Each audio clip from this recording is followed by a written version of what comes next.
ভারত পাকিস্তান সংঘর্ষের সময় দুই দেশের নাগরিকরাই এ নিয়ে কতটা প্রভাবিত এবং উত্তেজিত ছিলেন সেটা আগেই দেখা গেছে। সামাজিক মাধ্যমগুলোয় এই সংঘাত নিয়ে নানা ধরনের মন্তব্য, মিম তৈরি হয়েছে। দক্ষিণ ভারতের বিখ্যাত মাইসের পাক মিষ্টিটিতে পাক শব্দটা আছে বলে মিষ্টিটার নামই বদলে দিয়েছে রাজস্থানের জয়পুরের একটি মিষ্টির দেকান।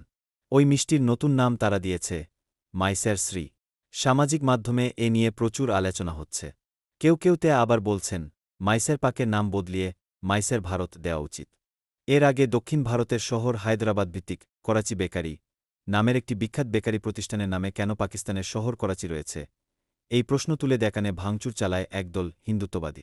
এখন বিতর্ক বেঁধেছে একটি জনপ্রিয় মিষ্টির নাম নিয়ে।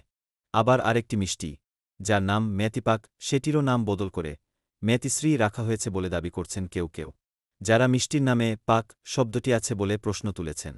পাকিস্তানকে অনেক সময় সংক্ষেপে পাক বলা হয়ে থাকে। তবে এই দুটি মিষ্টির সঙ্গে পাকিস্তানের কেন সম্পর্কই নেই? দুটি ভারতের মিষ্টি।